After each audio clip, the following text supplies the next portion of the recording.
Okay, folks, good evening. Welcome to the Marshfield School Committee meeting on February 2nd. I'll ask Mrs. Pazerski to please call the roll. Ms. Boyd? Mrs. Brate? Mr. Costello? Here. Mrs. Campbell? Here. And Mr. Greer? Here. Thank you very much, folks. If you could please rise and join me for the Pledge of Allegiance. Allegiance to the flag of the United States of America and to the republic for which it stands, one nation, under God, indivisible, with liberty and justice for all. Okay, thank you very much. Well, we've got a big crowd for tonight's meeting, and because of that, I'm very glad we're starting off with a spotlight on excellence, so we can have so many people here see some of the fantastic things that are going on in the district. I'll turn it on over to Superintendent Granatino to highlight Ms. Debbia and Ms. McHugh over at Martinson Elementary. Go ahead, Superintendent Granatino. Thank you, Mr. Costello. I think most of you may remember Ms. Debbie and Ms. McHugh being here in the past, talking about some of the relationship that they've established with our friends at Proprietors Green. And even in this pandemic, even in this period of time when folks aren't able to get together as much, they have still found a way to keep that connection alive with the senior citizens at Proprietors Green, and it's really been special to see. So I wanted to give them a little chance to talk talk about what they've been doing this year and how they've been able to keep that relationship going. And I know that there's even some things coming up around Valentine's Day pretty soon. So it's a timely chance for them to talk about what they've done so far this year and what they're planning to do in the future. So I'll turn it over to you, Ms. Debbia.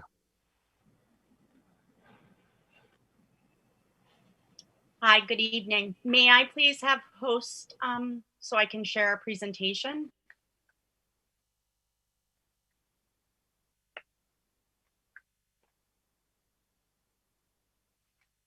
Thank you.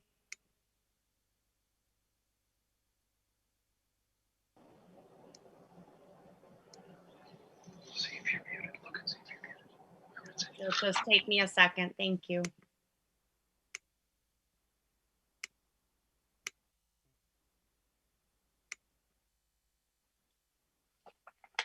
Okay, can you see that? I'm good to go? Okay, thank you. Good evening. Thank you for the opportunity to bring you an update tonight on an ongoing community-based project that is near and dear to my heart. My name is Beth Debbia, and I'll be speaking for myself and Erica McHugh tonight. I have been a first grade teacher at Martinson for about 20 years. And for those of you who are unaware of our project, I will quickly explain the history behind it and then illustrate how we continue to keep it alive during the current pandemic restrictions. One December, several years ago, my colleague Erica McHugh and I watched our students fill the school with the excitement that is unique to a 6-year-old during the holiday season.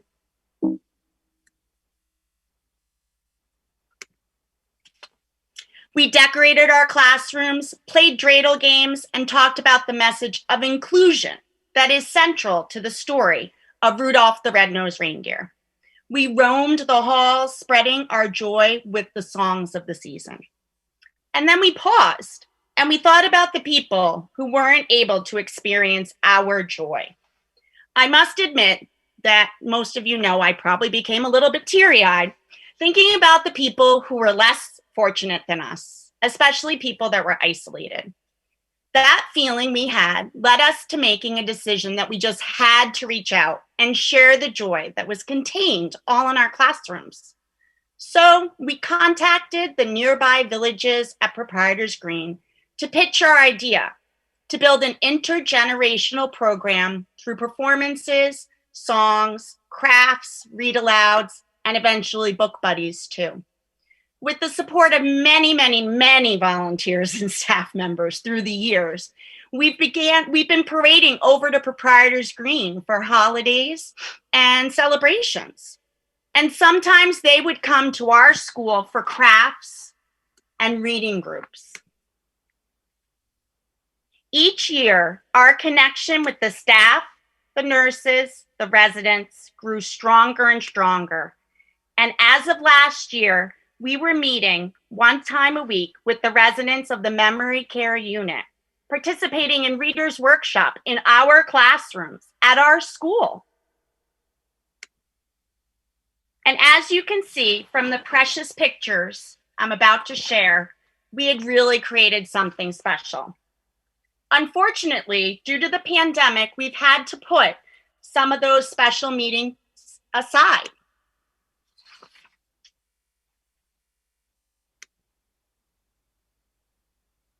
Here's some more pictures.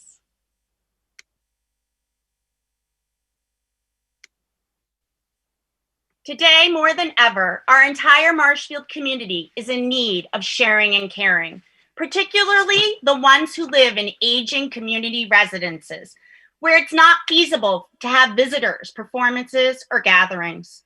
And just as we have all adapted to our current lives, we have been able to keep our relationship going through technology and drop-offs of handmade crafts and cards. It's not the same, but our hope is that a small token such as a child-drawn card or a tune sung on Flipgrid can keep the spark alive and let them know that we haven't forgotten about our friends at Proprietors Green. Here are a few ways that we've managed to stay connected. And as you can see here, we made cards at Thanksgiving. The Ramos first graders were able to drop off some cards in the lobby at Martinson. And then my class in person made some cards as well.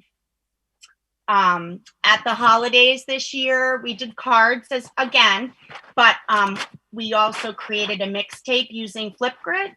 And here we have a family singing all together from the Remo program.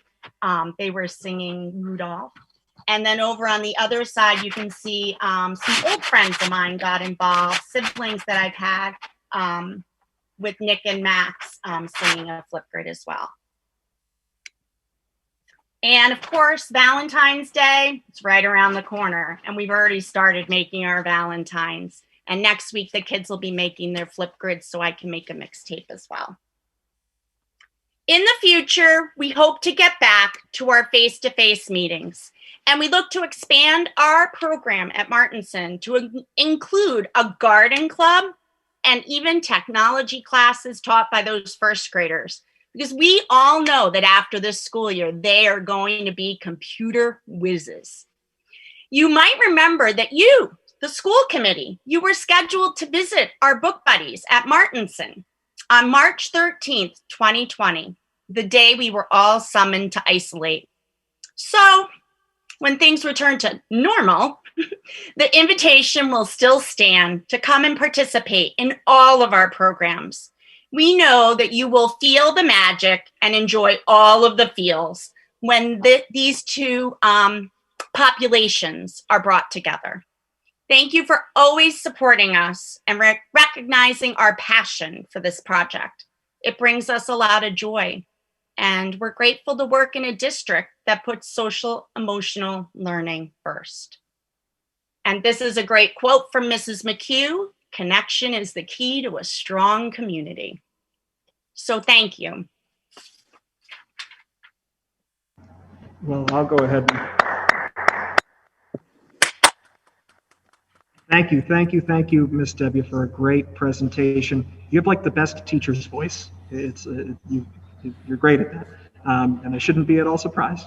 I know that Miss Campbell will have something to say about this, so I will go ahead and recognize her first. Go ahead, Kendra. Mrs. Debbie, you know how much I love you and how much I love this program. And I'm really, really happy that, I know looking at the faces that are on here, there are lots of parents of bunny friends. And I'm so grateful to you and to Mrs. McHugh for having this program going, not only for our senior residents, but for our children. I know Charlotte got so much from it a few years ago, and this year, although it's different for Evie, she still takes a lot of pride in knowing that she's making someone's day better.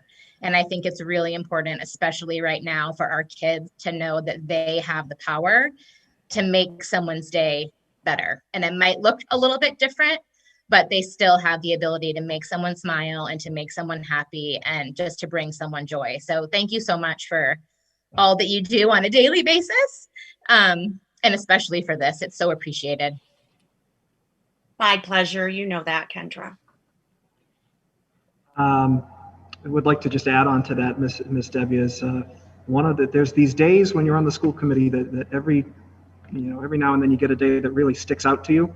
And 2 years ago, I think it was 2 years ago, Kendra, that Charlotte was in Miss Debbie's class. 3 years ago. So it was 3 years ago. I got a text from Kendra and she said, "Hey, they're doing this thing at Proprietors Green today. Why don't you come with me and check it out?" So I did. And it was awesome to watch. It was like the cutest thing I've ever seen.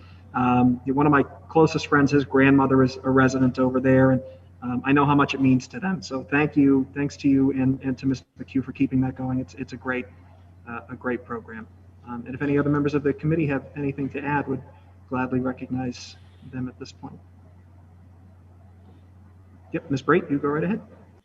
Hi, thanks. I'm on a new iPad, so I don't know. Can everyone hear me? Yes. Yes, okay, great. Thank you so much for your presentation. That was awesome. My day job is the executive director of the Chamber of Commerce, and I love the quote that you and your fellow teacher put together, that connection is the key to a strong community, because that is so true. And I love that. And those are words that we live by every day in my world. I'm sure most of you know that the elderly population in Marshfield is on the rise. And by 2030, 30% of our population in Marshfield will be seniors. So I love that you're doing this. I think it's great. I think it's amazing to give these kids the opportunity to connect with someone. I think that one of the most valuable ways to connect with someone is to be with people that aren't in the same season of life as you. And you can learn so much from people that are experiencing different things. So I give you a lot of credit for pushing this project forward. And I would love to see all of the schools participate in something like this. Thank you very much for your hard work. Thank you. Thank you. Any other members of the committee have anything to add to that? Mr. Greer. Yeah, unfortunately, I have to follow you and Laura and Kendra. So there's really not many words left for me to say. You guys hit the nail on the head, but I just wanted to say thank you for all that you do. And to Laura's point, it is an invaluable lesson when you're dealing across generations. There's so much to be said for learning from the folks with the experience. And again, thank you. Thank you very much, Mr. Greer. Anybody else? Anything to add?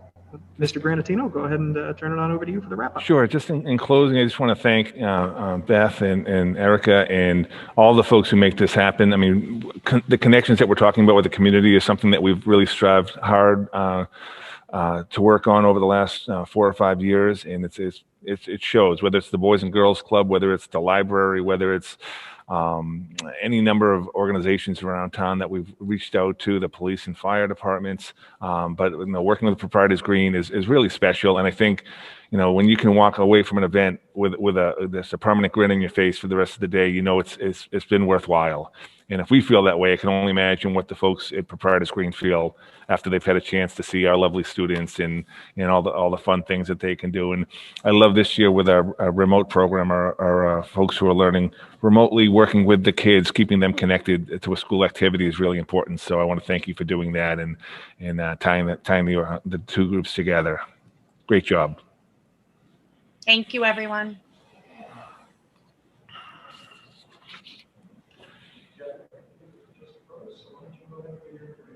Okay, just a couple quick things briefly. We got through the nor'easter that I guess hit everybody else in the state a lot harder than it hit us, although we did have some flooding issues this morning and this afternoon. So about the only area that we had concerns on today was down at the Brant Rock area with the high tides. Both in the morning, the 2:30 tide from the morning actually lasted until about 9:30, 10 o'clock down at the Esplanade. And so it prevented folks from getting through this. We had to use some alternate routes, but the snow missed us, thankfully, and we were able to get the half day in yesterday. I know it was probably could have the whole day in when we realized it was just rain, but with the reports coming out the way they did, we wanted to err on the side of caution with like most of the folks in our region. But I'm just glad that we did not have to lose a day or have 2 feet of snow to be shoveling around. Also, I just want to, I think I tweeted out the other day, but we just received 30 new air purifiers from DESE, from the Department of Elementary and Secondary Education, Commissioner Riley's office. They were reaching out to districts. They had purchased a bunch of these themselves, and they wanted to share them with districts. And I raised my hand right away and said, how many can we get? And we got 30 of them, so there'll be 4 in each of our schools, and then 2 here at the Ventris. We had purchased ourselves 7 of them earlier in the year to go into each of our COVID waiting rooms at each of the schools. Obviously, the HVAC systems in all of our buildings are more than sufficient, and they work great. Obviously, we keep windows open as well as best we can with the weather. And so the purifiers aren't going to be needed all over the place, but they're a little added extra that we can put in some of the rooms that might not have as much open space, that might not even have some of the interior rooms that might not have a window.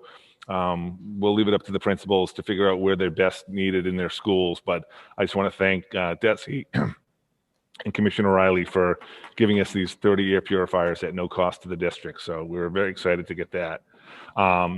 Also, just a little heads up, we have a fun event coming up as well at the high school this Thursday. The National Honor Society is going to be inducting their newest class of inductees. 131 students will be joining the National Honor Society, and they'll have a ceremony from 2:15 to 4 o'clock on Thursday afternoon. So I'm looking forward to that. Also, just you've probably been reading this in the news, and it's been a lot of work on the town side. Mr. Maresco, at today's COVID-19 task force meeting that we have every Tuesday morning, talked more in detail about the upcoming plans to open up the vaccination program that will be housed at the Marshfield Fairgrounds right across the street from us. They are looking to start this next Monday, February 8th. And right now, for those that have been keeping track, we're in phase 2, and within phase 2, beyond senior citizens, educators are also part of that group that can now get vaccinated. So they're going to be setting up a link where people will be able to get online and register for a vaccination. It's going to be a first come, first served basis as of right now, based on the discussions today. Dr. Irons, our school physician, is actually the person who's kind of overseeing it from the medical point of view. And folks will be able to sign up, and they might have to wait a little bit before the vaccination takes place, because while it's here in Marshfield, they're coordinating it with 6 other communities, nearby communities. I'm not sure of the exact towns, but I'm guessing they're the ones that are fairly contiguous to us. And so come Monday, people will be able to sign up from any of those towns if they want to have their vaccination done here in Marshfield. Obviously, there's other places that are doing vaccinations, but this is one where we'll be able to get our folks vaccinated, hopefully in a timely fashion. And we're very excited about that. And as I said, the link isn't set up yet for people to sign up and register, but they're hoping by the end of the week to have that link ready to go. And then they'll start doing the shots next week. And that's all I have. Thank you very much, Mr. Granatino. Much appreciated. Go ahead and turn it on over now to Dr. Martin. I only have a couple of things. Believe it or not, MCAS is still a go this year as of right now. So we met the other day, the elementary APs.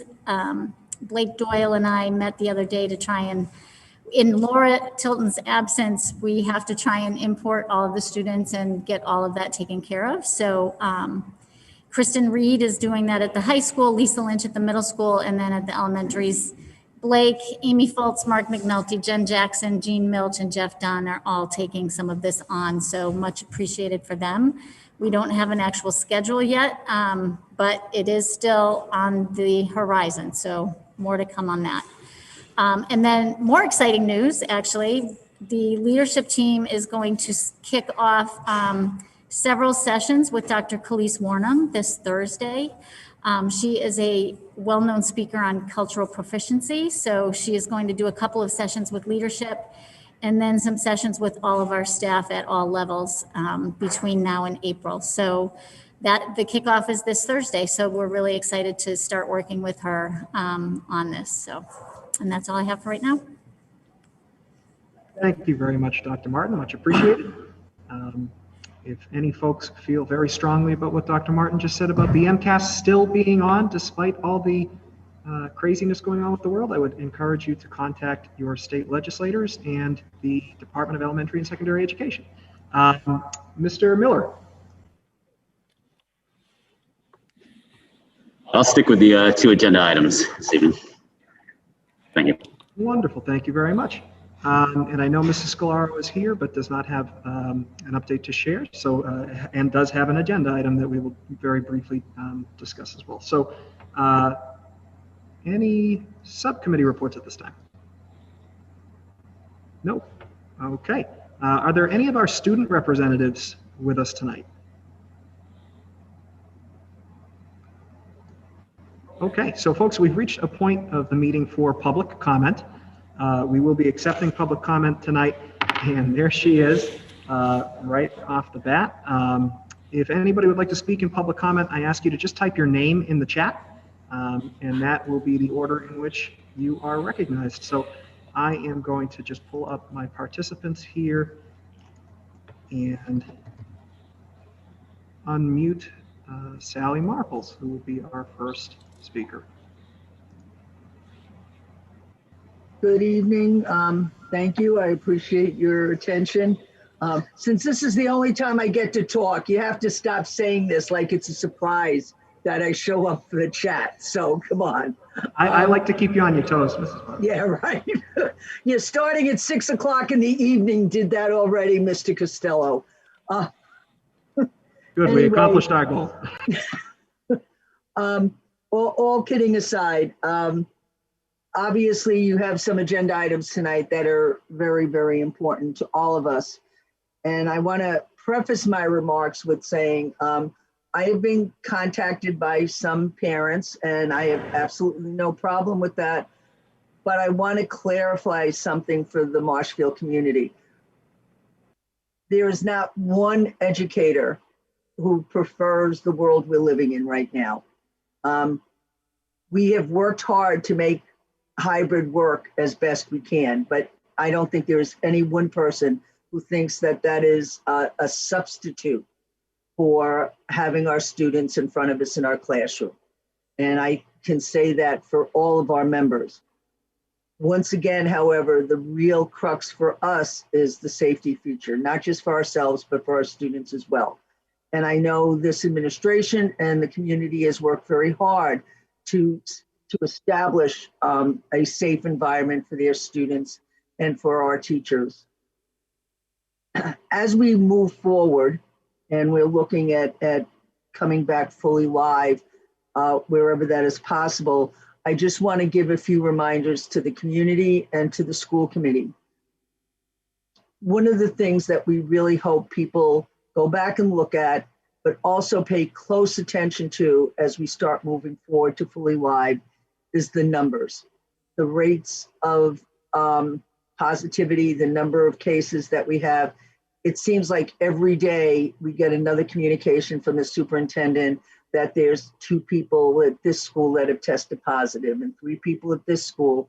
And we all know that right now we have an elementary school that once more is in back to totally remote because of the numbers in that school. As you make this decision coming back fully live, please make sure everybody understands that right now, if there's exposure, it's 6 kids, maybe 7 kids in a classroom.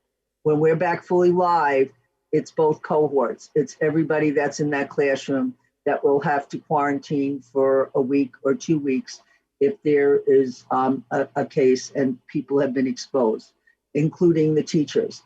So we're upping the ante, so to speak, when we come back fully live, because none of the statistics that are out there at this point are indicating that this is going to suddenly go away.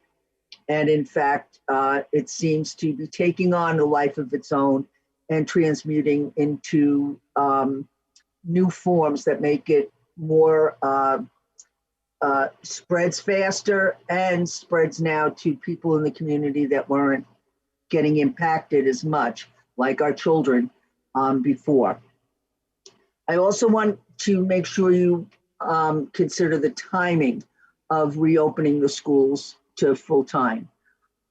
One of the very apparent things that occur is between Thanksgiving and Christmas, and then after the Christmas break, the numbers in Marshfield skyrocketed. Now, it went up in other communities too, but nothing like what happened in Marshfield.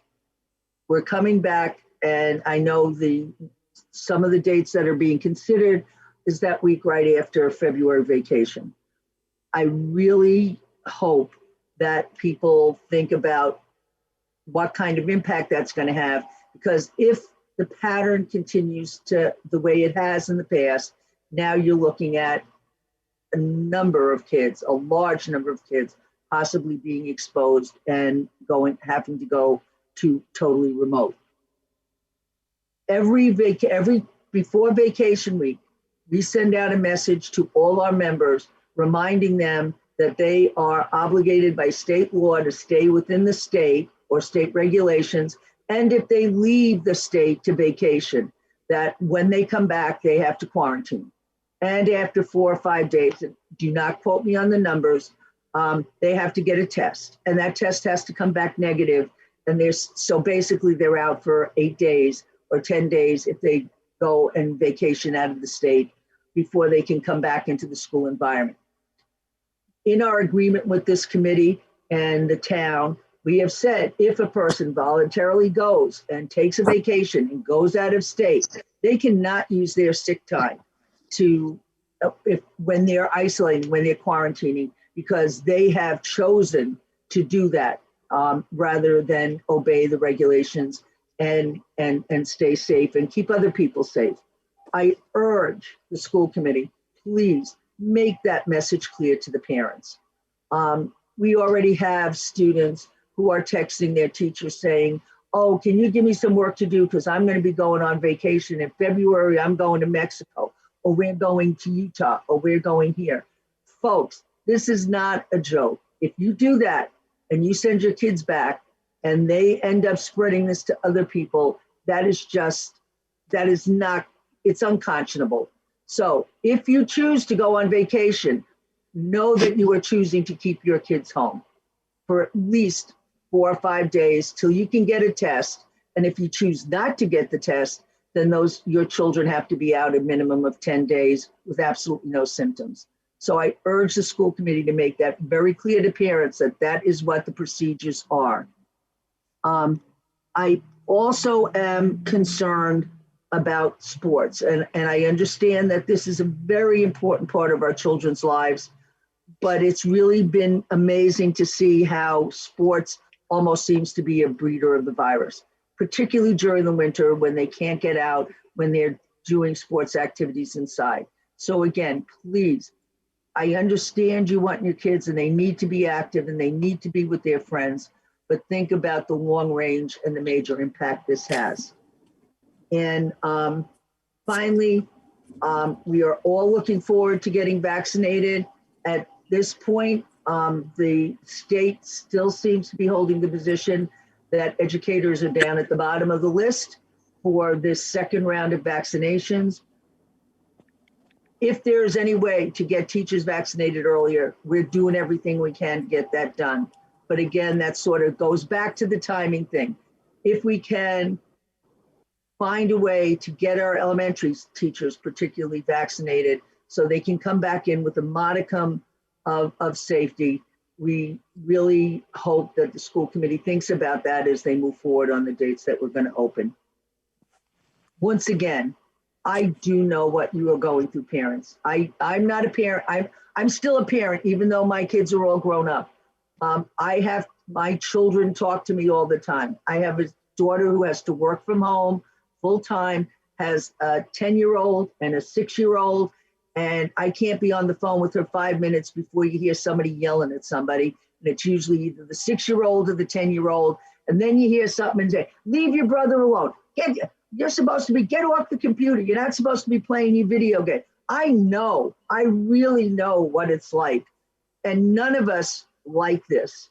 But please remember that hopefully it's for the short term, and just hang in there. But know that we do understand and we're doing our best to get you back into school as soon as possible. But we're not going to be able to run schools if you have teachers who are sick and students who can't be there because they're sick. So again, thank you for your time. I know you're making your decision today. We will work with you as we have in the past, but please parents, not just school committee, parents, please. Thank you for your support to this point, and let's just hang in there a little longer and keep everybody safe. Thank you very much. Thank you very much, Sally. Couple notes just on public comment for those who might be new to our meetings or just a little unfamiliar. We follow the state law when it comes to public comment. The school committee cannot respond to anything made in public comment. Public comment cannot be directed towards personnel or certain individuals. And we do typically time public comment with Sally Marples. I know that telling her a minute to a minute and a half is an impossible thing to do. And Sally, of course, you know I say that with love. But we do stick to that time. And our school committee secretary, Laura Bray, is going to be timing anybody else who speaks in public comment. So last call for anybody to type their name in the chat if they'd like to speak in public comment. I am next going to recognize Dennis Vetrano. Dennis, I'm going to send over a request now to unmute you.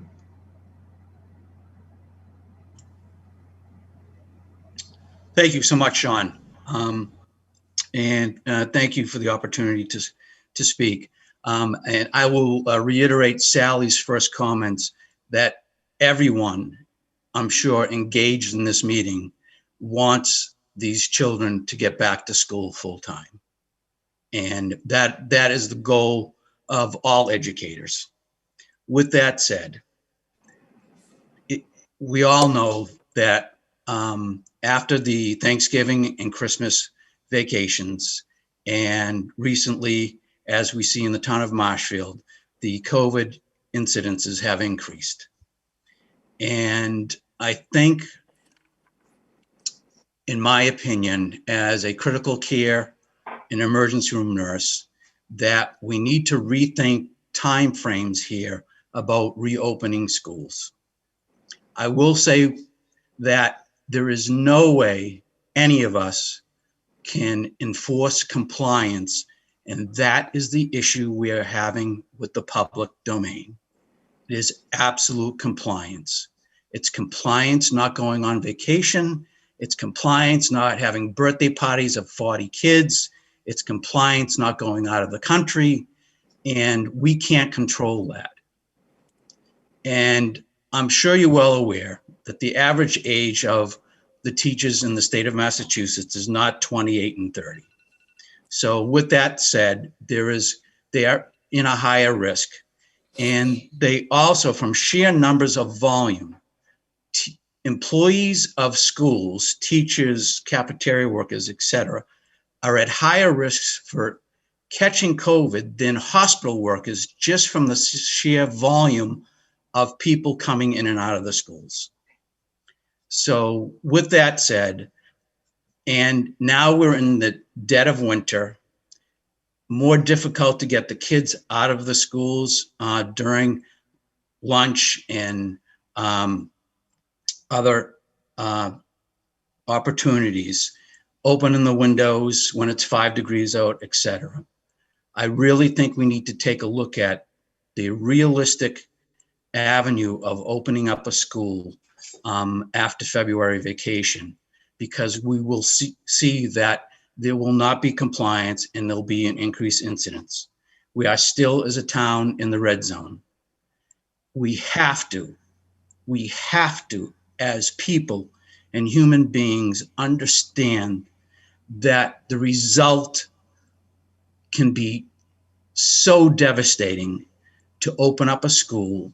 And so far, we haven't had an incident of anyone passing away. But we need to understand that this is not the flu. It is a pandemic virus that kills. And so we need to be well aware of the ramifications of opening up schools. And I think people also need to understand is vaccinations is not going to be a cure-all for this country. We are going to continue to have to wear masks well into the end of this year. So, Mr. Vetrano, I'm sorry, you've gone Okay. quite over the time, and I did want to allow you to say what you had to say, but I'm Right. sorry, we do have to thank you. keep it moving. Thank you, and I just want to very quickly say thank you for everything you've done as well during this pandemic as a healthcare provider, as a nurse. We appreciate that. It does not go unnoticed. So thank you for your comments tonight, sir. Much appreciated. Next, I am going to recognize Nicole Keating. Nicole, I think, let me try and find you on here. Quite a few people on here, and I'll unmute you. Great, there you go. Go right ahead. Hi, I just wanted to first and foremost say that I completely agree with Dennis and Sally and their points on this matter. The numbers, and again, I'm no medical professional or scientist, but the numbers I feel are just too high right now to really be entertaining the idea of rushing the kids back to school. We have a vaccine on the horizon, and it is going to take a while for everybody to have access. And I do agree that it's, teachers and students should be, top of the list, because we got to get the kids back to school and the teachers need to be safe. I'm of the opinion that we should have like a goal instead of the constant back and forth every other week. I know it's really hard because the information is constantly changing, and there are a lot of concerns with certain groups of kids on IEPs, isolation issues and stuff like that. Instead of going back and forth, I think maybe we should iron out a plan for more live instruction, as I discussed with you earlier in our phone call, Sean. It seems I have one child doing a lot of live instruction. I have one that's not getting really any, and the difference is amazing. I know it's a lot to ask of the school system because I know that everyone's resources are really strained right now. But that's just an idea I wanted to float out there, a little bit more live instruction, because the differences are just amazing. But I just wanted to voice the same concerns as everyone else, that I think the numbers are just too high to be thinking about rushing back. I would even be supportive of finishing out the year in hybrid and remote, options. I just feel like it's a lot safer because, as someone else mentioned, I think it was Dennis, there's control issues with people adhering to the precautions. In the school setting, we're guided by state regulations, and we have teachers and students. Students are more likely to listen to the teachers, and we can control that group. And I think that's really aided in why transmission in schools has been so low. Excuse me. And we haven't been seeing as many cases, luckily. Outside of school, as everyone else mentioned, we don't have control over what people are doing, going on vacations, mingling, parties, all that kind of thing. So I think if we were to go full in person and have the kids all there full time every single day, it would really change the ability to be able to control that. If that makes any sense. I'm sorry, I'm not great at wording these things. But yeah, I definitely think there should be some consideration for not sending the kids back full time until there's a lot more vaccinations going around, or at least the numbers trend a lot lower. I mean, we're in the 2000s, 3000s, fluctuating on that. That's not low. That's really still high. And we're seeing more and more cases in our small town that at the beginning, I think we only had a dozen cases a few months in. So, and Nicole, I'm sorry, I do have to cut you off now. Nope, that's fine. I'm done. I apologize. It was nice talking to you this afternoon, and appreciate you Thank you. comments here now. Last person I'm recognizing is Ken Bullock. Ken, I am unmuting you. Just a second. Go right ahead, Ken.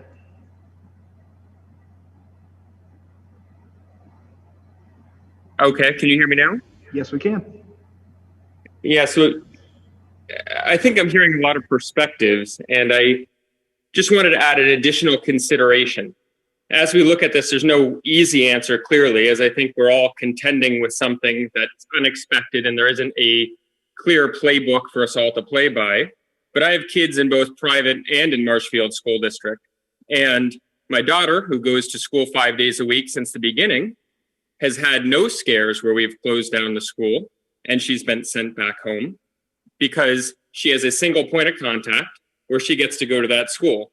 We're also blessed by the fact that our children who are in Marshfield can have a parent at home in these schedules where we have remote and then back and half hybrid schedules, et cetera. But many people don't have that. And therefore, they're using boys and girls clubs. other families and friends, grandparents, and people across the community to help support them with their children, which is increasing exponentially the contacts that students don't have inside the school district. So I feel like it's not a simple answer of stating, if we keep the kids remote or hybrid, we're safer. I don't know that I necessarily align to that logic if we look at the number of exposure that even if a third of our population requires that support system, the whole class is exposed to that support system. So I want folks to also think beyond, does it make sense to be hybrid? Because in your situation, that person, and in my situation, I can be home for my children, but a third, a half of his class can't be. And those kids are being sent all over.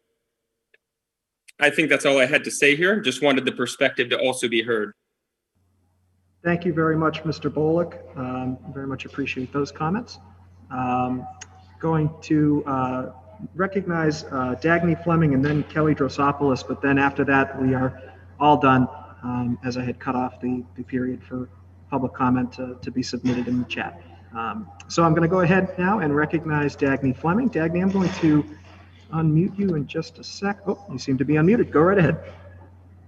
Good evening. This is like really outside my comfort zone to speak up in something this large, but I am an educator and I work in another district, and I have to support kids going back to school. I see it work in my district. We bring kids back. They follow all the CDC guidelines, 6 feet apart, wearing our mask, sanitizing our hands. We are at almost full capacity with all of our students coming back successfully. There's no data that I've found, and I've researched it to show that there's an increased risk of spreading COVID by bringing kids back to school. Like all of you said, COVID's not being spread in schools, it's being spread outside of schools. So to not bring kids back because we're scared they might go to a party or whatever, just does not make sense to me. As an educator, our job and our role is to educate children. That is our job. And to do it in the best capacity that we can. And I don't know an educator out there that can say that doing it online is the best for kids, because it's not. Increased screen time, bad for brain development. Increased isolation, not good for mental health. So all these things that they might get COVID and you might have to quarantine. And I understand it's a pandemic. I get it. But ultimately, our role as educators is to do what's best for kids and to educate them. That's our job. So that means we need to bring kids back 6 feet apart with masks on and wash our hands. And I feel very strongly that's what we need to do for kids. And that's all I really have to say. Thank you very much, Dagny. Much appreciated. Appreciate that perspective. And last but not least, Kelly Drosopoulos. Kelly, I hope I'm saying your last name right. I apologize, but I'm going to go ahead and unmute you now. Hi, can you hear me? Yes, we can. Okay. I'm also pretty super nervous, and I'm sorry if, what I'm going to, talk about doesn't come out perfectly or insensitive too, but Dagny and Ken, just to kind of follow up with what they were saying on that perspective, I just think that we need to consider just a better balance in our school system, and that if kids are going to school, then maybe, they wouldn't be going on as many vacations or going to parties, or I understand all the risks that everybody's worried about, but I feel like the school setting is the most controlled and safe place. And my concern is, community contact tracing. I know the numbers of positive cases are high, but like a gentleman said earlier, there hasn't been anybody in the school that's passed away. So I understand that the numbers are high and what we need to be concerned about. But I just feel like we have to consider more what's best for the kids, and the fact that they could go back to school and be safe. And like Ken said, it's probably safer for them because people are outsourcing and kids are coming and going. And, I just feel like we're considering everybody else but the kids to the extent that we should. So I know that some other towns have recently gone, 4 days, 5 days. Every town's in a red zone. So, I hope that we can look closely and see maybe how those schools are doing and not throw February completely out the window for trying to get the kids back to school. And then I just have one question. I don't know. I know Ames Way is closed right now. I have two boys that go to Ames Way. Is it a school to school thing that we could do here, or is it all schools go back or no schools go back? That's kind of my question, because I know some schools are bigger, smaller than others and whatnot. Thank you for listening. I don't know if that made sense, but. Kelly, thank you very much. We appreciate that as well. Okay, so public comment having closed, we will be moving on to the regular portion of our agenda. Thank you again to everybody who spoke in public comment. We very much appreciate it. So I'm going to turn it on over now. Well, you know what, first, I think Mr. Granatino with the old business and the physical restraint policy. I know we had a discussion today where just with everything going on with all these plans to come back and everything, is that the policy subcommittee had not had a chance to meet with Mrs. Scalaro yet. Mrs. Scalaro, I'm sorry about that. I don't want to hold you up, but because of that, we're going to be tabling this item to the next meeting, just so Ms. Brate and I have an opportunity as the policy subcommittee to get on the phone with you at some point this week, Mrs. Scalaro. So I apologize on that, but so we will be tabling that matter. Why don't we just jump right into the proposal to return to full in-person instruction, and then that way we don't, keep everybody from the item they're actually interested in tonight, and we'll discuss. No offense, Mr. Miller, and then we'll move on to that last item after that discussion ends. So I'll go ahead and turn it on over to you, Mr. Granatino. Thank you very much. Let me just share the screen here quickly. Okay, everyone see that okay? And then we're going to do a slideshow from the beginning. Okay. Excuse me one second. I'm just going to get rid of this screen here. There we go. Okay. So, first of all, thank you for those that made comments. We've heard many of them on both sides of this matter, and I know it's not an easy choice. And I've talked to many of our teachers, and I've had long conversations with our union president on this, and there's been a lot of back and forth on this very important topic. And there are some districts that are going in this direction now. There are many that are still focused on hybrid, and that's fine. But we have a proposal here that's been worked on. We had asked our facilities group to take a look at this going back into the late fall, early winter, and they met a few times to look at what it would take to bring folks back in. And at this point in time, the proposal in front of the committee is to have our K-5 students return to full instruction. And I'm just going to walk us through here. And the Facilities Task Force recommends that these students in grades K-5 return to full in-person instruction as of February 22nd. This would be in-person instruction Monday, Tuesday, Thursday, and Friday, with the remote Wednesday, the way we've been running it with our new revised hybrid model for the past few weeks. We would have that same Wednesday schedule in place. So it'd be in person Monday, Tuesday, and Thursday and Friday. Again, the folks that are on the task force, besides Mr. Miller, who helped chair it, we had school committee members, Ms. Brate and Mr. Greer. We had a number of teachers on there. I'm not going to go through all the names, but our union president sat in on the meetings as well. And we had parent representatives and principals. And we just tried to get a cross-section of the community who could bring up a lot of the issues for and against this discussion on this matter, and try to be able to provide us with their insight as a key stakeholder here in the district.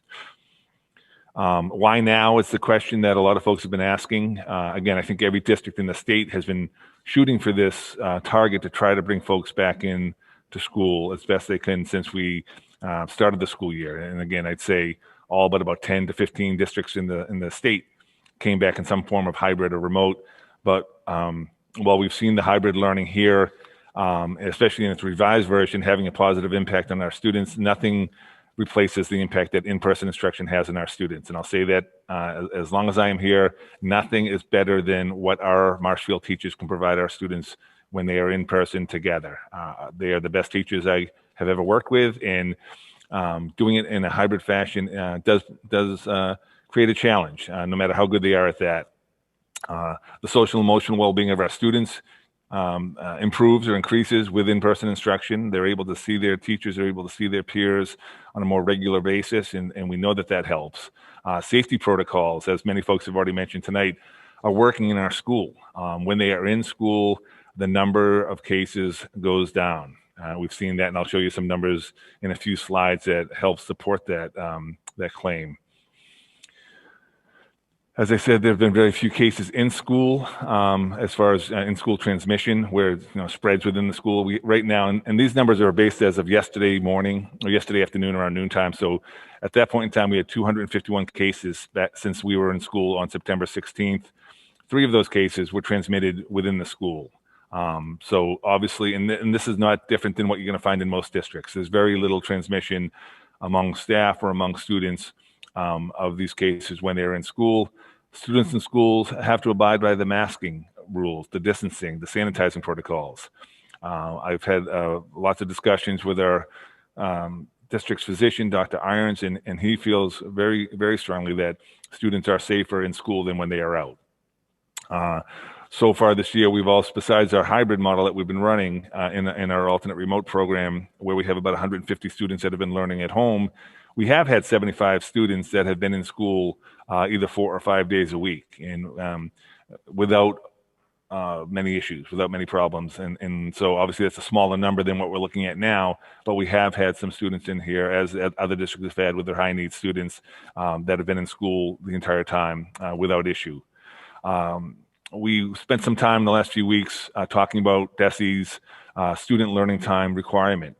And we had to make some revisions to our hybrid model. We were making some anyways, but we made some pretty dramatic changes. And by doing so, we increased that student learning time, that direct instruction, by 25%. With this proposal, a move to this fully in-person model would increase that student learning time, face-to-face direct instruction, by 63%.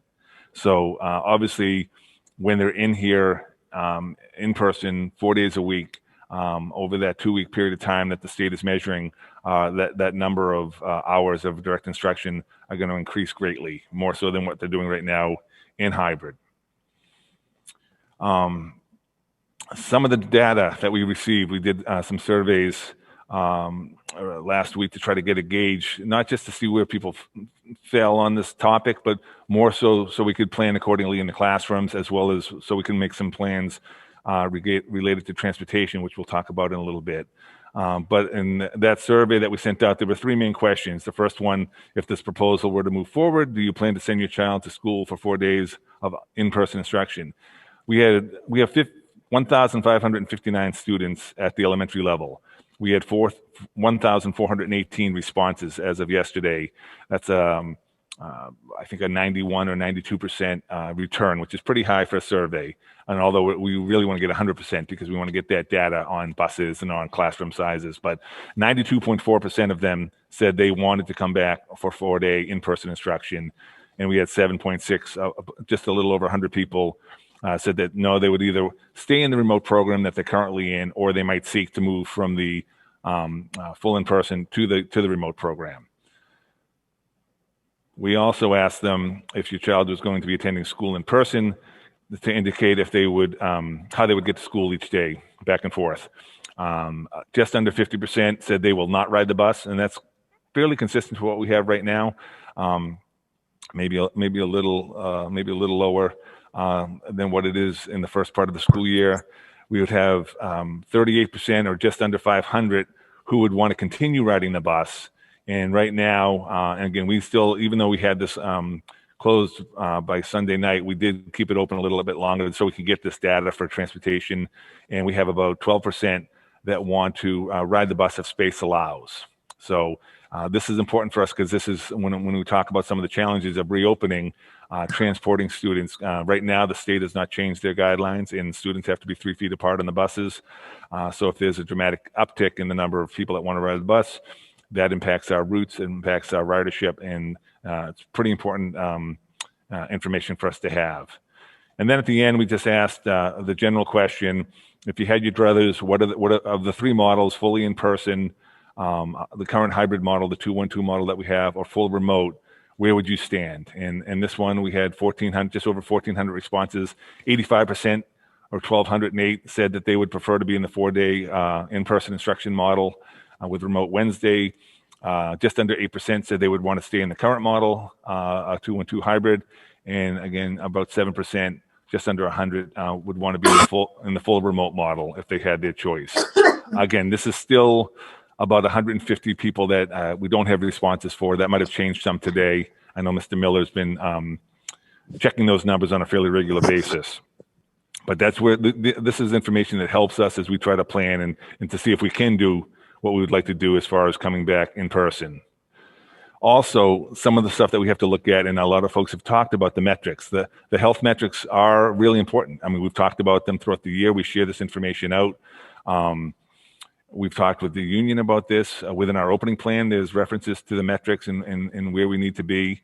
Folks have talked at length. You know, we're still red. I would say the vast majority of the communities in the state right now are red. That doesn't make it great, but there are some, when you dig a little deeper into the numbers, there are some areas where we have been able to show some improvement. This is the health metric that DPH puts out on a weekly basis. They get these reports out every Thursday for the communities. The big numbers that they're looking at are how many positive cases, or the average daily cases per 100,000 people. The number of new positive cases is another number that we've looked at. We cited actually within our MOU.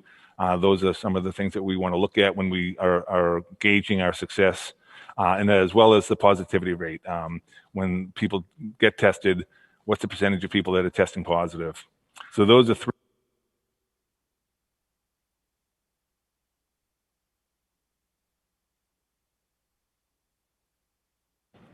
Sorry about that. I think I just hit mute by mistake. Did everyone hear me now? Okay, apologize there. I have not only on the computer, but on the headphones is a off button. My apologies. So this again is just the last 5 weeks of numbers from Christmas or New Year's Eve to this past Thursday. And while there's those weeks after the holidays which people have talked about, there are some serious increases. There's also been some pretty significant decreases in some of these numbers that I want to talk about very briefly here. So these following changes occurred in Marshfield after students returned from being fully remote. So we were fully remote from January 4th when we were slated to return from break for that week and then the following week. So till about the 15th or the 14th, I'm sorry. 15th was that Friday. And when you look at the number of cases, this is just Marshfield in general, the COVID positive cases per 100,000 in that span of time. So from when we were in remote so the 2 weeks after the holidays to the 2 weeks that we've been back, we've gone from 93.7 cases per 100,000 as a town down to 55.4. So it's a 41% decrease in the number of cases per 100,000 since we've been back in person. And again, those numbers that are on that previous page are for the entire community, not just the schools, but obviously the schools have an impact on those numbers. The total positive cases over the last 14 days, again, comparing the last 2 weeks to the 2 weeks when we were out on remote, it went from 356 cases in the previous 2 weeks to 224 cases. So again, 224 cases is still a lot, and I'm not trying to diminish those numbers whatsoever, but that's a 37% decrease or reduction in the number of positive cases. And then finally, the positivity rate, which is really, across the board has gotten a lot higher than when this first started back in the early part of the school year, going back to the summer and in the spring. 2 or 3 or 4% was seen as high. We had numbers down probably around 1 to 2, 2 to 3. Nationally, people were talking about if it gets over 5, it's a challenge, but that has all shifted over time. But what also shifted here is the 2 weeks after the holidays, the high point was a 12.69 positivity rate. And then in this past Thursday, it was 7.69. So that's a 39% decrease in the positivity rate across the community. So those are, again, all of the numbers we're at right now are higher than where we want to be. But when you look at what has happened from when students and staff were home in the remote to what they are now slated as after being in school for 2 weeks, those are some significant reductions in numbers. Also, just the numbers per case. This is a chart that we have on our website, and then we update it. First and foremost, I want to thank Ms. Landry, our nurse director, and her team. They do a fantastic job, and she tracks all the numbers religiously for us, and obviously that's a big part of her work this year. And This is just, again, the last 5 weeks, roughly from January 1st through January 29th. And again, those first 2 or 3 weeks, obviously the week ending the 1st was when we were home on vacation, and then the week ending the 8th and the 15th were when we were on remote because of the spike that we had. And then you have the week of the 22nd and the week of the 29th. Those were weeks that we were in school. And when you look at those numbers, again, we want to see those numbers obviously as low as possible, down to 0. But when you compare where we were at the beginning of the month when we weren't in school to where we are in school, in the 2 weeks we've been back since the district was remote, we see a 40% reduction in the number of cases. That's for students and staff compared to the 2 weeks that we were in remote, the week of January 8th and January 15th. So we went from 78 cases down to 47. For the year, the 5 elementary schools account for just a little less than 40% of the overall cases in the district. And for the last 4 weeks, that number has been fairly steady, that the elementary schools, students and staff accounted for 37% of the overall cases in the district. Positive cases. This is obviously something we need to look at, and it's been talked about by many already this evening. For the year, as of yesterday, again, there was updated some today. As of yesterday afternoon, we had 251 total cases in the district.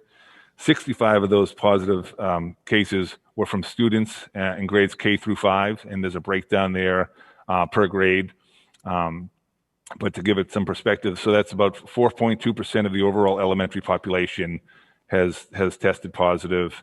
When you compare it to the overall school population for the district, it's about 1.7% of the pre-K to 12 population of 3,740 students. The lower grades, as you can imagine, have the smaller numbers. K has 8, 1 has 5, grade 2 has 8, grade 3 has 10, grade 4 has 18, and grade 5 has 16. Again, this is from September 16th. Our staff, and this could be teachers, cafeteria workers, support staff, secretaries, 30 positive cases in grades K through 5. Again, that's about 8% of the elementary staff, or about 3.7% of our overall staff. We have 822 staff members, so those cases reflect about a 3%, almost 4% reflection of the overall staffing population. 30% of the overall of total cases in grades K through 12, 95 of the 251 are at the elementary level, which is kind of consistent with some of the numbers that we've been seeing. They reflect a little more than a third of the overall cases. What we're looking at, so besides the numbers, and again, those can be looked at in a lot of different ways, the biggest thing that we're looking at is what are the classrooms going to look like? And one of the things that we've done throughout the year within our hybrid is to be able to keep our classes at a minimum of 6 feet seat-to-seat distancing for students, 6 feet distancing for the teacher station to students. And one of the number one goals that the facilities group had was to try to keep that distancing as similar as they can, even if we brought in more students. Again, our average class size at the elementary level is just a smidge under 20 kids per class. So when you have cohorts, they could be 10 and 9, 8 and 8, 7 and 9. I mean, it varies, but they've been able to fit well within the classrooms at 6 feet. But for a few cases, we're also looking at the ability to keep our students even fully in person at that 6 foot distancing. And again, every building's a little different, and every building has a different situation. I'll quickly go through them without naming names, but at the Ames Way, we know that the 4th grade classrooms are going to be a little tight. There might be some seats that would have to be less than 6 feet distancing. And again, just as a reminder, the CDC has given us that 6 foot distancing as kind of the target that districts should shoot for, as well as the American Association of Pediatrics. They have also said that distancing should be 6, but could go as low as 3, and that's where DESE comes in. DESE is adhered to the AAP, the American Association of Pediatrics, that said that the elementary levels could go a little below 6 feet if need be, without much worry. So here's a classroom in Ames Way, and this is what it could look like with distancing at 6 feet for students and for staff. Here's a classroom at South River School, and again, some of these classes might have 12 students, some of them might have 18, some of them might have 22. But in setting up the rooms, this allows you to have distancing. It's hard to see in the back there, but some of these seats might be a little further back, and I want to be upfront with folks that if you spread students across the classroom, you might have them further away from the board than you would like, obviously. And teachers will be making those determinations if we go down this road as far as who might have to change a seat if they're too far away and aren't able to partake the way they should be. That's something that's going to be a case-by-case basis. But to use the full room is what we're going to have to do. And some of the folks that might be used to a rocking chair in the back of the room, or a reading nook, or rugs on the floor that kids can sit on, that might not be the case because we're trying to maximize that space for each room. At the South River, I believe, Tom, check me if I'm wrong, I think we're good there as far as rooms for the most part being able to be 6 feet apart. Daniel Webster has a couple of the kindergarten classrooms that will be tight. Actually, here's one where I believe they have 21 students slated for this classroom, and all but one of the desks is able to be at 6 feet, with one of them probably having to be maybe 4 to 5 feet, not down to 3 feet. But, and again, this is when they're seated in their rooms. Obviously, they're going to be moving around the rooms a lot, and that 6 foot distancing is going to be a bit of a challenge. But as far as getting the seat to seat 6 feet, we can do it in almost all cases at Daniel Webster, except again for some of those kindergarten rooms.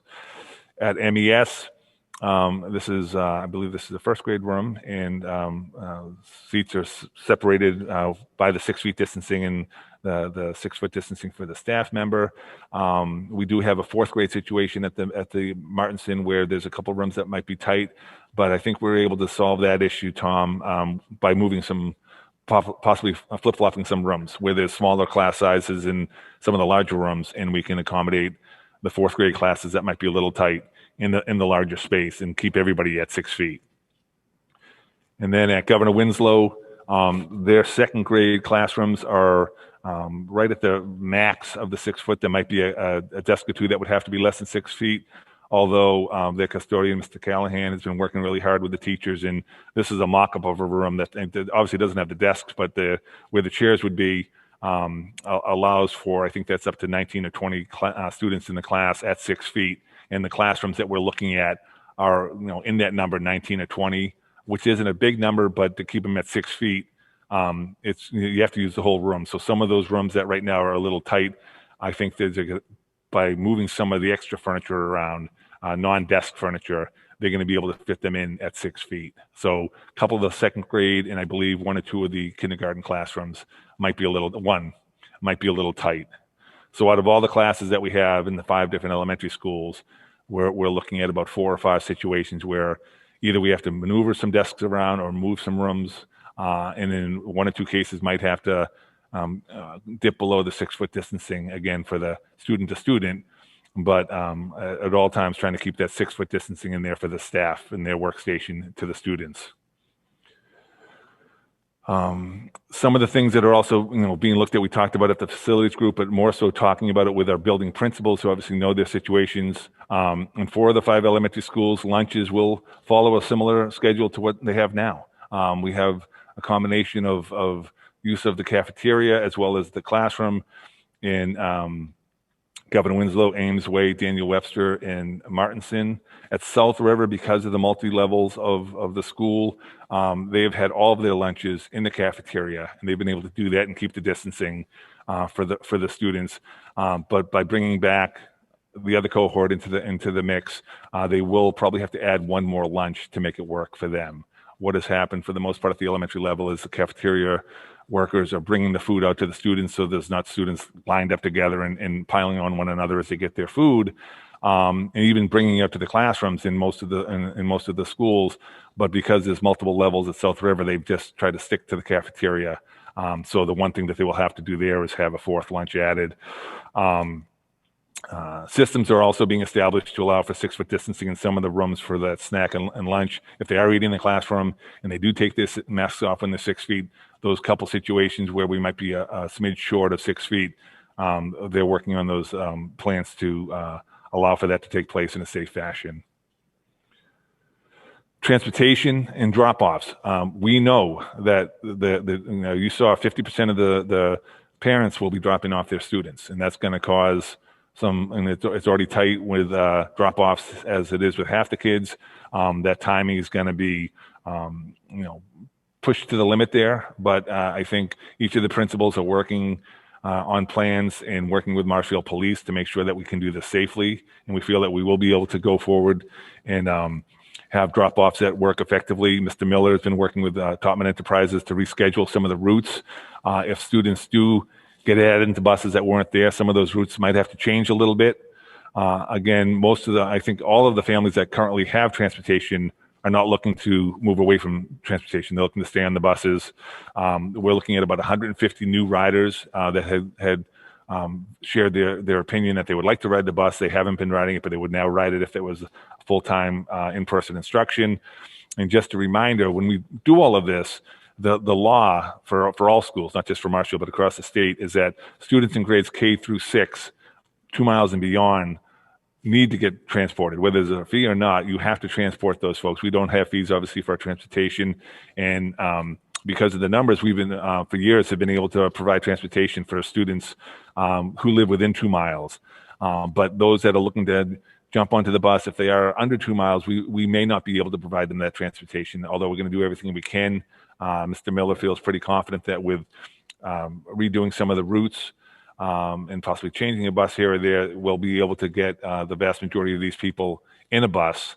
But we just need to let folks know that it may not be 100% guaranteed that they're going to get the transportation, especially if they're under 2 miles. And as I said, the drop-offs and the pickup plans are being worked on with the police. But again, I'm not going to kid you, there are going to be longer drop-off lines, and we're going to try to work on how that will impact the start of the school day. One of the things that is probably the number one issue that's still, if there was one area that's still going to be worked on probably over the next few weeks, if this plan goes forward, is how best to work with the students and staff who may have to quarantine for a short period of time or a long period of time. I think we've learned pretty easily that our staff and our students can work remotely if they have to. And I think if a whole class had to quarantine, we've had that situation arise a few different times. But if the whole class had to quarantine, we would look to have that class work in our full remote schedule with their teacher, as long as the teacher is obviously healthy. If they're quarantining as a close contact, it's different than if they are isolating as someone who has COVID-19. And obviously, if someone is out sick, they can't teach the class, and we would do the best we can to have a sub in there working with them. But we've learned, I think all schools have learned in this hybrid world that's a challenge at times. But with all students being present, there's obviously going to be a higher number of students who are identified during contact tracing. I think that's one of the key points we have to remember. We feel that there's not a lot of transmission that will be happening in school, but there could be a lot of quarantining. So if a situation arises and someone's positive in the class, right now there might be 6 or 7 or 8 people in that class that would have to quarantine. If you have a full class and during the course of the 24 hours is more than 6, closer than 6 feet or 6 feet or less of distancing for more than 15 minutes in a cumulative 24-hour day, you're going to have probably twice as many kids having to quarantine. So that's the reality that we're looking at. So if the whole class had to go out, we would simply do them remotely. If a handful of students, and this is where it gets tricky, if a handful of students are out due to quarantine or isolation, right now, this is not 100% set in stone, but we'd be sending them work home, whether it's through Canvas or whether it's hard copy. That work could be done independently by the student. There would be check-ins during the day with the teachers, and again, those check-ins have been happening already this year. But that's going to be kind of each teacher is going to do it a little differently. One of the things that we've looked at a lot was just if they were able to Zoom in with the days they're out quarantining. But with a full class, one of the concerns that we have is with a full class, it will be important for the teacher to focus on those students who are present in the class, not only for the instructional purposes, but also for the safety purposes. We're trying to keep kids separated as best we can. And if a teacher has 18 people in front of them and then another 3 that are home, keeping an eye on those kids in the classroom is something that's a challenge. There may be some exceptions to allow for students to Zoom into class, and those will be best determined by the classroom teacher, knowing their students, knowing their abilities, knowing their needs. And students right now we would not plan to have a student Zoom in if they're out with a headache and they're homesick, not COVID related, not quarantine related, but just an absent day.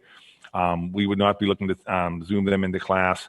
We would also not be looking to do that type of Zooming if someone was on a family trip. And that's been mentioned a couple times that if a student and their family are going away for a week or two, we would not be providing them with work or allowing them to Zoom in. And I'm not sure how someone's writing on that. Are you guys seeing that? I'm going to go ahead and interrupt you there very quickly, Mr. Granatino. Okay, please. We are not allowed to take questions from the public during presentations. Public can speak in public comment. So I just ask your patience with that. And obviously, if anybody has questions after this presentation, you could always reach out to the members of the school committee or to Mr. Granatino. Actually, if I can switch over to a hybrid. I mean, not a hybrid. Well, it's almost done, so I'll wrap it up quickly. But so that's one of the things that we're still working on. I mean, we have some thoughts where we want to go there, but that's going to be one of the things that we would work on right up to the start of this, as far as how we would handle folks when they're out. Also, I can't quite see this here. I apologize. So beyond K-5, so we've been focusing our discussion tonight on K-5. Obviously, we're looking to bring back our K-5 students for full in-person, but the facilities task force is still meeting. We're meeting next week, and we want to, do what we can and see what we can do to bring back our students at the secondary level as well. And there's ongoing work being done with our members of the committee, especially those at the secondary level. There's been some tasks that they've been given to try to help prepare us all on how we can make it happen at the secondary level. Distancing issue, again, remains probably the biggest challenge, but the task force continues to work to find ways to bring these students back to some type of full in-person instruction, hopefully sooner than later. But that will be, regardless of what happens tonight, that's the ongoing work of the committee, is to look at what we can do at the secondary level as well. And then what we need, and this has been reiterated a couple times, and we've said it when we send out mailings and emails and messages, all students, families, and staff need to be working together to fight the spread of this virus. If we don't do everything we can, it's going to impact us being able to have school fully in person. And I know that's what close to 94% of the people want at the elementary level. Wearing masks, staying home when sick, keeping socially distanced and away from large groups are key. The traveling, again, are issues that arose over the vacations, which again, drop dramatically when they're in school, but those issues can really impact us as we try to start school, especially as we try to start, if we try to start in person after the holidays. If you're traveling and you're staying in group settings, it's going to increase those numbers. And I think everyone knows it, and we just have to really work hard to make sure that we do everything we can to combat those situations, because it's impacting us as a district from doing what we want to do with our students and with our staff. Obviously, vaccinations will help us, but the timing of that, we're just not sure exactly how quickly we'll be able to get our staff and then our students vaccinated to the point where folks can feel a little bit better. But I think if we can stick to these issues and do what we've been asking all year long, it's going to help us be able to get the schools up and running. And with that, I'm going to end my discussion, but obviously there'll be some questions from the committee and we can talk a little bit more about this. Great. Thank you very much, Mr. Granatino. Appreciate that thorough presentation. I'm going to stop the screen sharing there. And if somebody has a specific question on the committee that pertains to the slideshow, Mr. Granatino, feel free to pull it back up again, but just so I can see the rest of the committee. I'm going to recognize the members of the committee, but I'd like to, and I typically don't do this, but I'd just like to very quickly say something first. And I also typically don't do this, but I promise you it will be brief. I will be voting in support of these recommendations tonight, and just want to say a couple of quick things. First of all, I'd like to thank the working group that came up with this this plan. Mr. Miller, Ms. Brait, Mr. Greer, and everybody else on that group, Mr. Granatino, for all of your input on that. There's certainly some things that will be worked out as we go, but at the very least, I'll be voting to bring the elementary K-5 students back on the 22nd. And that's not a decision that we make lightly. Obviously, a lot goes into that. I also want to thank all the parents, teachers, and community members who have reached out to talk to me and to the other members via email or via phone. It's really been very helpful to hear everybody's perspective. This is something that we've been talking about for a little while, and we've been looking into for a long time, doing our due diligence. The incredibly low transmission rate in the schools makes me feel a lot better about this. The fact that I've heard from so many folks in favor of it, not just parents, but teachers themselves at the elementary level who want to come back full time, that leads me to feel more comfortable with it.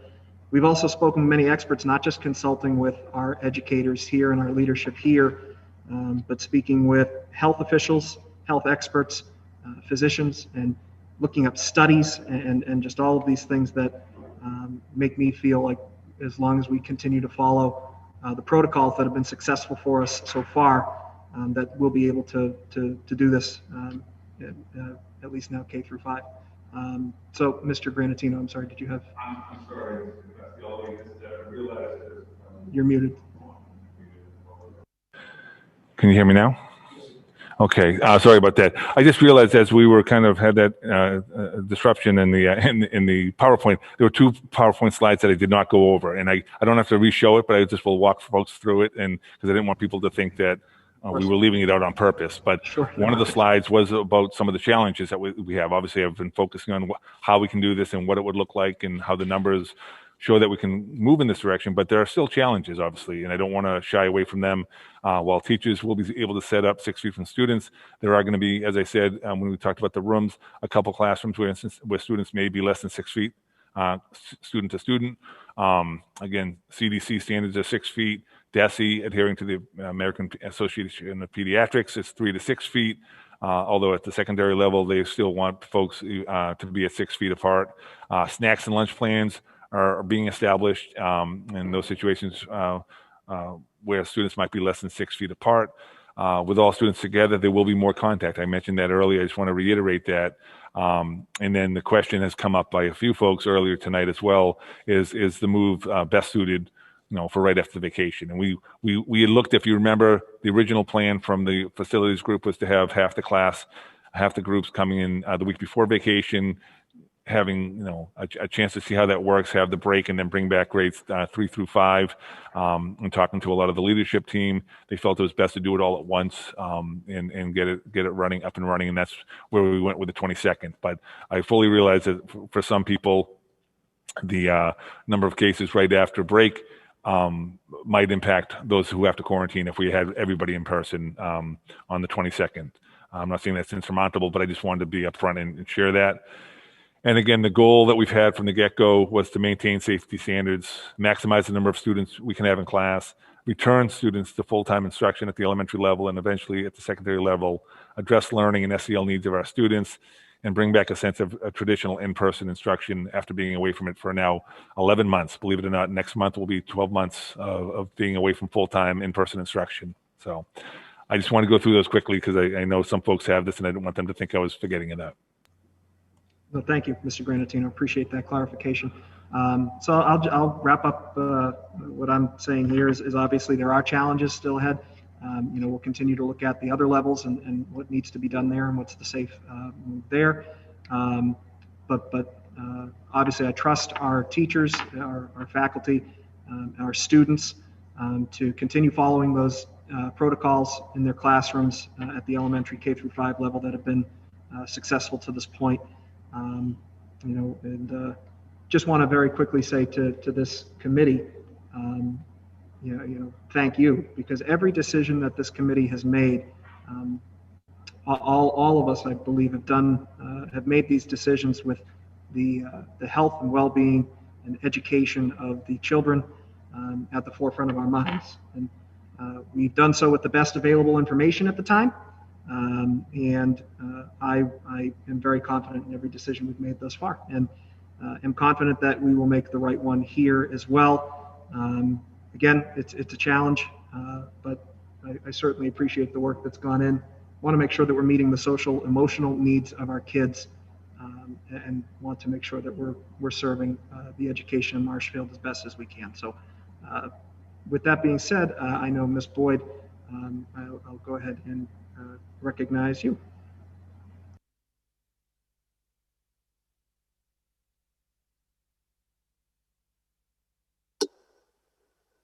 Thank you, Chairman Costello.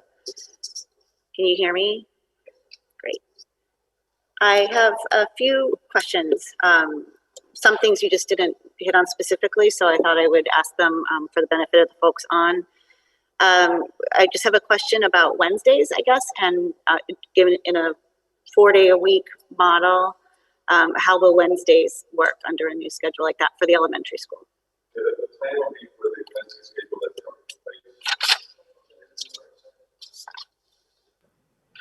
The plan would be for the same concurrent Wednesday that we have scheduled right now for our students K-5 would continue in the in-person model.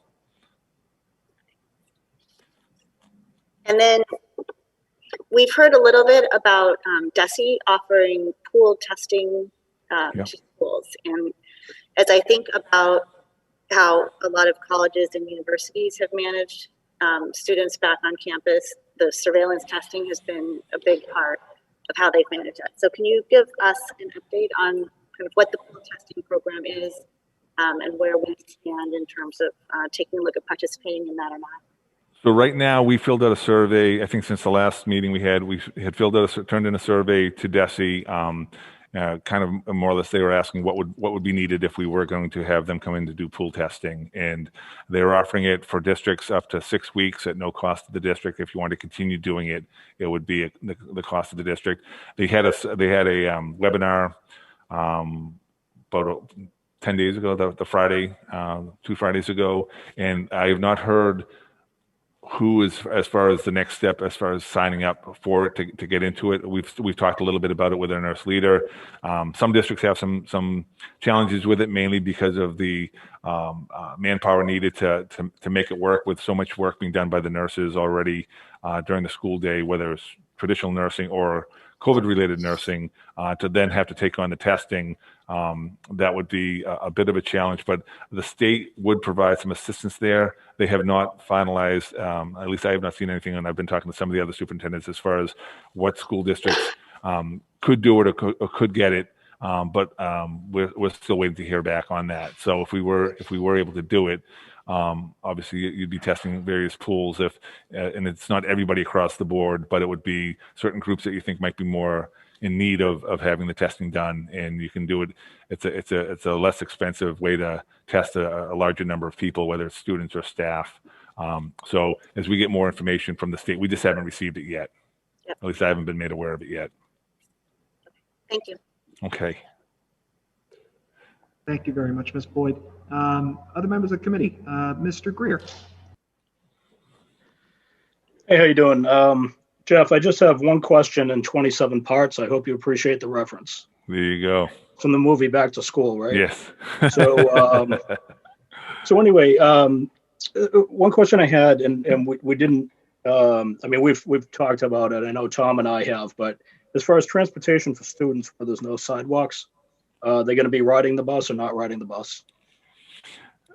That is yet to be decided, because right now, well, I think where there's no sidewalks at all, they've been riding the bus, even if they have been close to school. And I think, I mean, Tom, I don't want to quote you on it, but I think we have the ability to continue to do that because of the safety nature of it. I know that's in certain areas of Martinson. I know we have that at Daniel Webster as well, and some areas. So. Yeah, so Rich, as far as students walking, we do have crossing guards at Forest and Furnace for the high school and the middle school for those students that walk there. We also have crossing guards at Governor Winslow for the students that live in that neighborhood. We do not currently have crossing guards at Daniel Webster. If anybody wants to be a crossing guard, T. Miller at mpsd.org, because we'd love to have some crossing guards out there. But right now we were unable to find enough people to do the crossings in the morning. So right now we are offering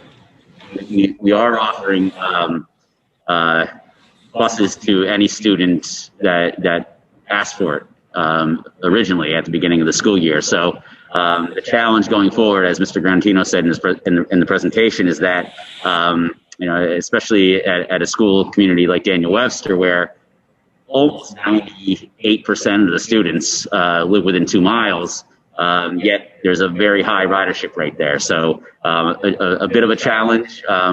We would like to open up walking again at Daniel Webster, but I know we did end the crossing guards and the student walking a couple years ago, 2 years ago, actually last school year. Seems like much more than that. That's something we are definitely looking to reinstitute because obviously it will help drop our bus ridership down and then also drop down our pickup drop off as well if students are able to walk. Right. So one of the areas I was looking at as I was driving around town. So we have, there's a Black Mountain area.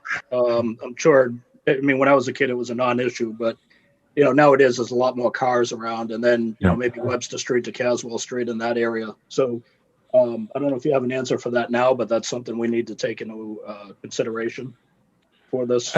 Yeah, I think it's going to be how we handle that 150 people that have now requested to be able to access transportation, and some buses will be able to accommodate them right away and without much fanfare. There's going to be some though that are really tight, and the legal requirements are going to have to be adhered to, obviously. And if some of those folks that are looking to add seats into the bus live 2 miles or beyond, we have to provide for them by law K-5 or K-6. But in this situation, we're only dealing with our elementary kids.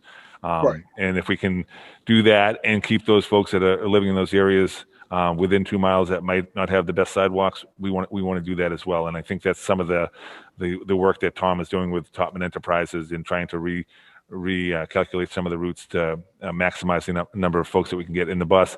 Again, unfortunately, DESE is not going to let us know probably till spring, April-ish, as far as if there's any changes to the 3 feet rule right now. So the 3 feet rule more or less allows us to have 24 riders on a bus. And obviously you can fit a lot more than that in a typical elementary bus, but that 3 feet expectation is causing the challenge right now. Okay. So, that's really the only big question I had. The other one is more of an observation. I noticed in all the pictures that of the classrooms, and a very good presentation, except for the dates I'm still not on board with. But I noticed in the pictures all the shades were drawn in the room. Why are we not taking advantage of the UV light the sun gives off? Well, that was the weekend when some of those pictures were done. So I think they might have been pulled down at the end of the week. Okay, during a normal school day, they'd be up though. I would think every classroom I go into is typically they're open and that light is coming in, and when possible the windows are open to help circulate more air. But yeah, so that was done on the weekend. Okay, all right, and that's all I had. Good observation, though. I can't take full credit. I'll take partial credit. Thanks for asking that tough question there, Mr. Greer. Any other members of the committee? Rich, I would love to just take a little credit right there for not making a joke about you getting partial credit when you were in school too. I get a lot of that. That's how I get by in life.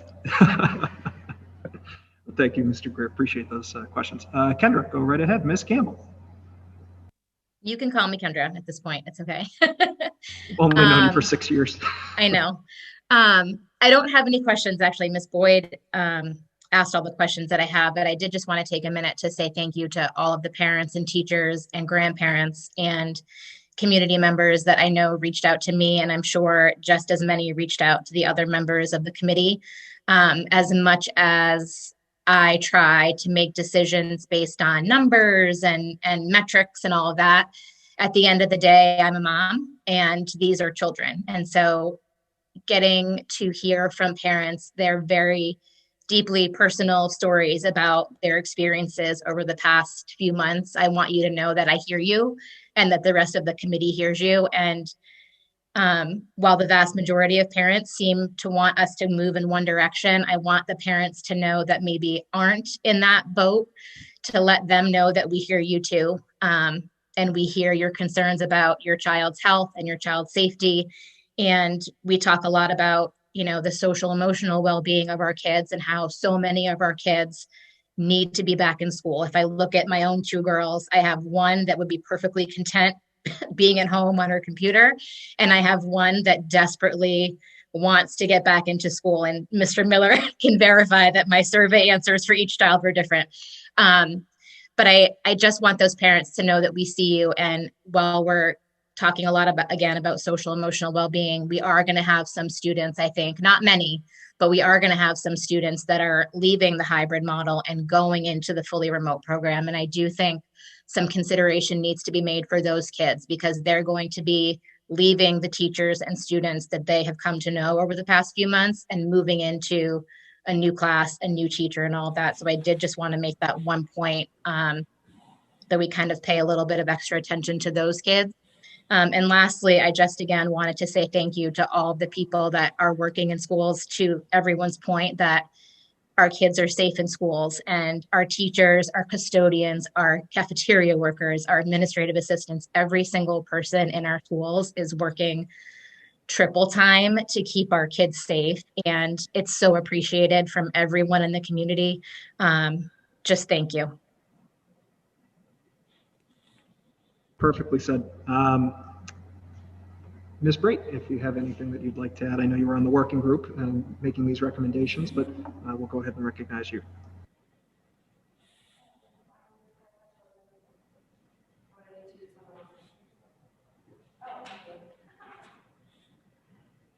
Good. Okay. There you go. Here we go. You can hear me? Yes. Yes? Okay, great. So I also do not have any questions because I was heavily involved in the facilities committee and, you know, coming up with this presentation and working with everyone. I think that we've all been, well, I know that we've all been challenged through this pandemic, and whether it's personally, professionally, financially, emotionally, we've all been tasked with changing the way we live our lives. And there's been a lot of changes, and I'm happy to see all of us offering each other a little bit of grace here and there, because we all sure do need it. We need to give it to each other and also to others. This has been a really hard decision for me. When I weigh the pros and cons, I keep coming back to the kids, and that's what matters to me most. And that's why I ran for school committee and have this position. Their education matters, but the whole child matters. And there's a lot of things that kids are able to get in school besides learning how to read and write and science and all that other great stuff that you guys, the teachers, offer the kids every day. This is a really tough job, and with tough jobs come with tough decisions. And I know that if something isn't working, we talk about this a lot, we have to change it. We can't just sit back and watch. And I want the parents and the teachers to know that when I make these decisions, it doesn't mean it's the end all be all. If something isn't working, we're going to fix it. So I do truly believe that the best choice for the kids right now is to send them back to school. I will be voting in favor of that. So thank you very much for your time. Thank you very much, Ms. Brate. We'll appreciate all the comments from the members of the committee. Mr. Granatino, before we accept a motion, is there anything else that you'd like to add to address what you may have heard, or anything that you think is pertinent? No, I guess there was, Kendra had made one comment about some of the students that would be going from the fully hybrid into the fully remote. We also, and I don't have the exact numbers because some of them might have changed today, but I think we had about 12 or 14 that would be moving from the fully remote to the in-person. So they're going to be in a different situation. And obviously that's a change. Any type of change for a student is a challenge, as well as for an adult. This has not been easy. There's so many, pros and cons to no matter what situation you try to present here. We've learned that through hybrid. There's different ways to do that. There's different ways to do full remote, and there's different ways to do in person. And the pandemic has not made this easy for anybody. And I really hope and wish that no parent had to be in this type of position over the last 11 months. But it's the cards we've been dealt, and it's the cards our staff has been dealt, our students have been dealt, the school committee here, our leadership team, and we're all trying to do what we feel is best in the best interest of our students, in the best interest of our staff. And there's always going to be some folks who might not see eye to eye with the decisions that we make. But I truly believe that the decisions that all of our leaders make, that all of our staff make, that all of our decision makers here make is with the best interests of the students in their heart and in their minds. And that's all you can ask for at the end of the day. So I thank everybody, for those that have been in the task forces that have been working, those that will continue to work, regardless of what is decided here. And then obviously just to everyone out there, there's work that still needs to be done. There will be meetings that have to happen, and I'll go into that, I guess, after the committee takes action, because there's still more than a few things that will have to happen between now and when we bring folks back fully in person. So thank you, Mr. Costello. Thank you very much, Mr. Granatino. Appreciate that. Well, you want to say something? You want to say something? I was going to say, the numbers, the numbers that we have are that there are 12 students moving from hybrid to remote, and 14 students moving from hybrid from remote to in-school learning. So it's almost about the same numbers. Thank you. Appreciate that clarification, Mr. Miller. Mr. Greer, I see you've unmuted. Do you have a motion? Yeah, I have a motion to approve the full return option for K through 5 to be implemented no later than 22 February 2021. Okay, motion has been made by Mr. Greer. Is there a second? Second from Ms. Boyd there. All those in favor, please signify by raising your hand, saying aye. Aye. Opposed? Aye. Abstaining? That is a 5-0-0 vote, Mrs. Pazerski. Thank you very much, folks. Very much appreciated. Just as a point of clarification, Mr. Granatino, for the next step, obviously that now that this has happened, that the committee has made the will known, and I know now that you'll be negotiating some of the final points with the teachers union to make sure that this gets implemented.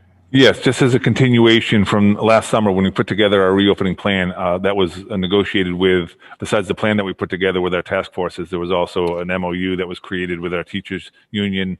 And since some of these things that we'll be looking to do might veer off of what the MOU currently states now, there's discussions and negotiations that would have to take place. There's not a lot of moving parts, but there are some that we have based on the language of the MOU. I've had some sidebar conversations with President Marples and her team, and they realized that, after tonight's vote, if it went in this direction, that we would sit down. We're hoping to try to sit down before the end of the week to really tackle any issues that might exist and figure out how best to handle them in a way that, again, will allow us to move forward with this plan and work to meet the needs of the students and the staff. So. Great, thank you. And I know involved in those negotiations too, our school committee members, Ms. Boyd and Mr. Greer, stand at the ready to assist as well. Thank you. So thank you very much, folks. Very much appreciate that. All of that being said, we're moving on to our next item on the agenda, the moment you've all been waiting for. Go ahead, Mr. Miller. Tell us about all this new money we got.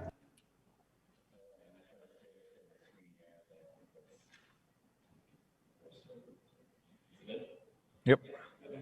All right, so this is just a quick recap of all the COVID.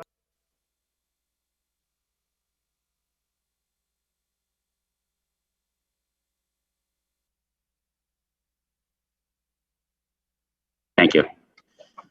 All right, now we're good. Someone else ought to man the waiting room. Mr. Pazerski. So just a quick recap of the COVID funding the district has received. Our first bit of funding that we received started back in about April, May of last year with the Plymouth County CARES Act. This was through the town of Marshfield and Plymouth County. As of January 7th of this year, 23.6 million of almost 91 million that Plymouth County received had been dispersed. So there's still a lot of funding out there. This is all related to COVID-19. The total town of Marshfield take at this point is over $2.8 million. We've exhausted our supply. Other towns have yet to.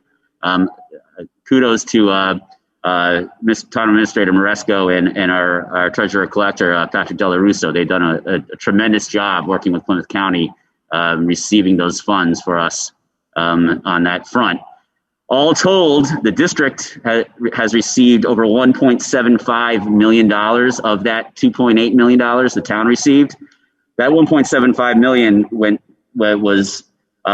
to a variety of items. It actually was over $1.1 million in technology. We purchased $862,000 of Chromebooks and laptops. Another $38,000 in iPads. We spent $100,000 on increasing our server capacity. In addition, that money was used for purchasing desks, replacing our water dispensers, our traditional water, our traditional water fountains with actual water dispensers. Included in those funds were the Florida Virtual School and a lot of materials for our remote program. About $75,000 there, almost $500,000 in PPE and equipment. So all the masks that we purchased, plexiglass, a variety of items, and then last but not least, $18,000 on Zoom, the district Zoom account. So all told, over $1.7 million in that first round of funding. And to this point, there's potential for more funding to come along through Plymouth County. I know Ms. Maresco, Mr. Della Russo are completely on top of it. Our second round of funding was the CARES Act, also known as ESSER, the Elementary Secondary School Emergency Relief Fund. This is another federal funding. Our first round of that was about $311,000. We have received those funds as well. We've actually applied that funding to all our transportation, additional transportation that we've had to do, as well as a number of other items. So the good news that we received in the past week are items 3 and 4. Item number 3 is the CARES Act, the second round of the CARES Act ESSER funding. And this totals almost $1.25 million. So this is federal funding that was passed recently. We still haven't found out how it's going to be dispersed and in what time frame. But the good thing about this fund, along with the ESSER 1, the ESSER 1 could actually have been used all the way through fiscal 22. The ESSER 2 can be used all the way through fiscal 23. Now, more than likely, we definitely will not use it. We definitely will not hold it on through fiscal 23. But that third funding, that second round of ESSER, will go a long way to solving our deficit for fiscal 21 and any deficit that we have for fiscal 22. So that's going to the 1.25 million is going to help us tremendously. And then last but not least, in the last couple of days, we received word from the state that in the FY21 budget, there was $53 million that was allocated to all the school districts across the state. It was allocated through the traditional, sort of similar to the Chapter 70 formula. And out of that 53 million, Marshfield is receiving just about $141,000. And that will be that's going to be dispersed in two installments, one very soon and then another in April. And this will be utilized for our second round as we ramp up in school learning. We purchased a lot of PPE supplies back in the summer into September, but this is second round of funding on that front, which will help us get through the remainder of the school year if we do run out and need to purchase any more of those items. So all told, it's an amazing number, almost $3.5 million in COVID relief funding from the state and from the federal government.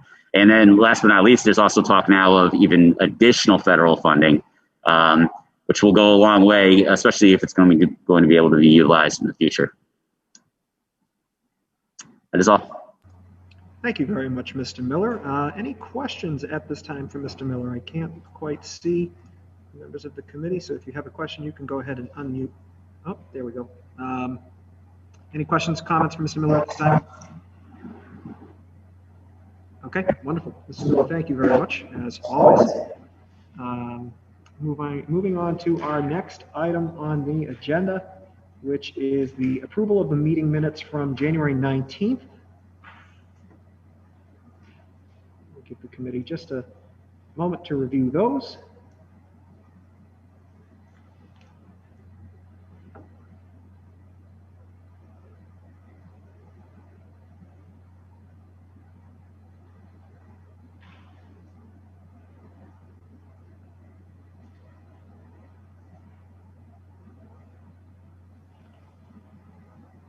And Mr. Greer, I just saw you unmuted out of the corner of my eye, so whenever you have a motion, sir. Yeah, motion to approve the meeting minutes from January 19th, 2021. Motion's been made by Mr. Greer. Is there a second? Second. Second from Ms. Campbell. All those in favor, please signify by raising your hand and saying aye. Aye. Aye. Aye. Opposed? Abstaining? That's a 5-0-0. Thank you very much, folks. Okay, that is the only set of meeting minutes we had to review tonight. That concludes our orders of business for the evening. Very much appreciate everybody who joined us tonight. I see the numbers have dropped significantly, but there are still a lot of people on here. So we want to thank you for your continued interest and advocacy for your children's education. It's very much appreciated, and it certainly helps the five of us to do our jobs to the best of our ability. So thank you, folks. Thank you to our administration. Very productive meeting tonight. We will see everybody following the February break, when we will have our elementary K-5 students back in a full-time setting. So see everybody on the 23rd of February. Is there a motion to adjourn? So moved. So moved for Ms. Campbell. Is there a second? Second. Second for Mr. Greer. All those, roll call, Mrs. Pazerski.